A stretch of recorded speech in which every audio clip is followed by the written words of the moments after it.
children don't learn things the same way other kids do. Okay, what does that mean? Well, your child's personality plays a huge role in how they attain information.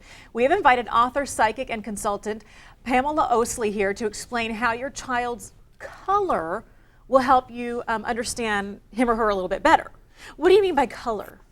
It's the aura, the energy field that comes off of people. Everyone has a radiant energy field, and yes, there's science behind this. This is not some new age woo-woo strange thing. There's actually science.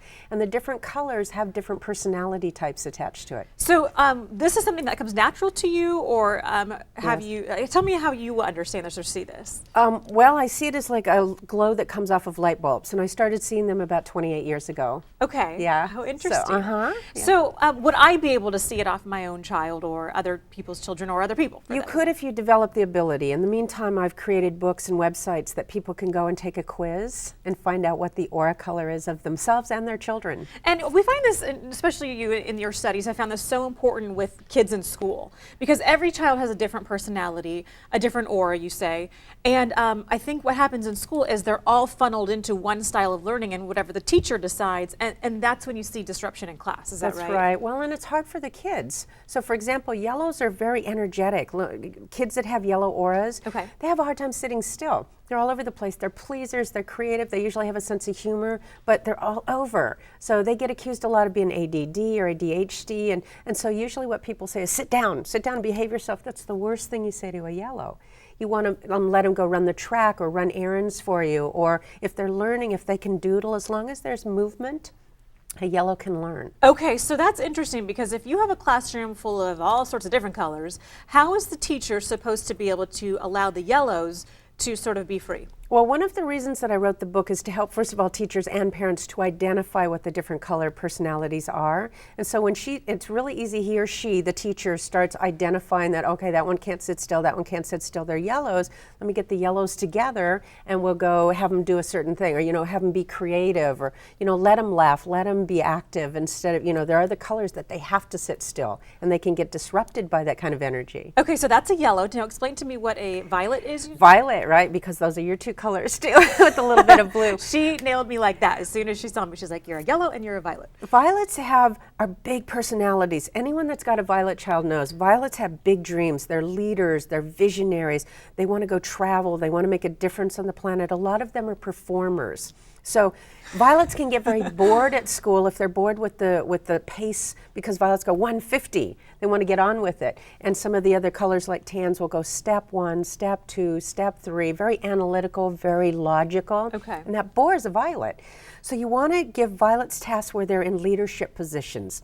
Or you want to get them involved in like humanitarian projects. That's big. Or get them into the performing arts. They love to perform. Okay. Now, not shy yellows.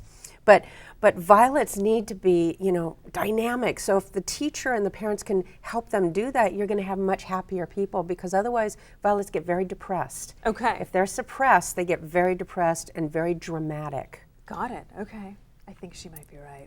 Okay, so now let's talk about a tan. Tans are what I just said, that logical, analytical. They tend to be computer operators and engineers. They need to focus on the data, on the information.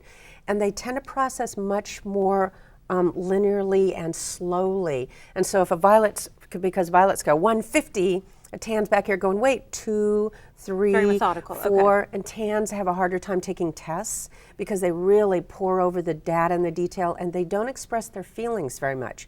They keep their feelings to themselves. And violets are just the opposite. They're very dramatic and very, they want to speak. We wear our hearts on our sleeve. Yes, they want to speak. They want to, engage people. So it's challenging if you've got those types of different personalities in the classroom.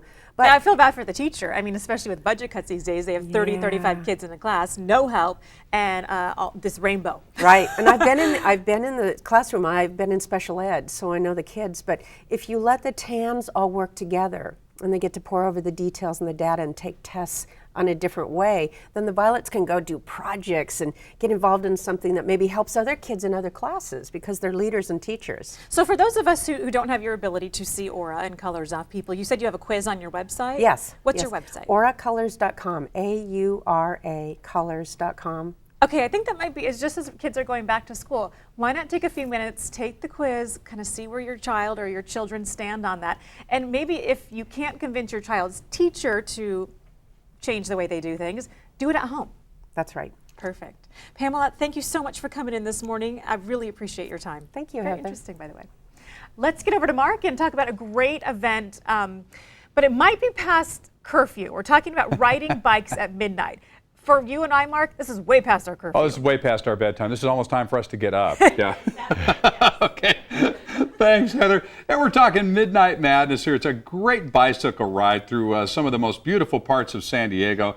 Raises money for a great cause. The whole family will have a great time. TJ Johnson is here this morning to talk to us all about it. Good to see you. How you doing? Now, how many times have you ridden in the Midnight Madness event? This would be about the 6th time that I've ridden in it, and it's a really fun bike ride for the whole family. Now, it's an event that benefits hosteling. Yes, And hosteling. we have to explain to folks what that is. Well, hosteling is the original hosteling comes from Europe, where you go, instead of the hotels, you stay at a hostel, and it's like a group thing. People stay there, they cook, they clean, and they work together. And there's a lot of adventurers and travelers and bike riders go to hostels all over the world. As a matter of fact, I'll be probably doing some hosteling in Bordeaux, France at the end of September. How wonderful. So you're going to cycle through Bordeaux, France, and stay at hostels. That's right. How fun. Now, how do you pack for something like that? I mean, you know, it's just you and your bike. Are you going to have like the huge packs all over here? Well, some people take the packs, or some people take a backpack or a day pack, what we call it, and you just pack for the weather. Sometimes you have to pack early in the morning for cold weather, and then you take off and you put on the warm weather as the sun comes up, as it was in San Diego last week. But you want to make sure that you're dressed right and you got enough food and enough water to get you through the day. And you cycle and you see things. I always call the bicycle the new pony. You know, that's really true when you stop and think about it. I mean, it's a chance to see cover a lot of ground, get some exercise at the same time, and you do get the best view. You see everything, and you meet a lot of different people from a lot of different places.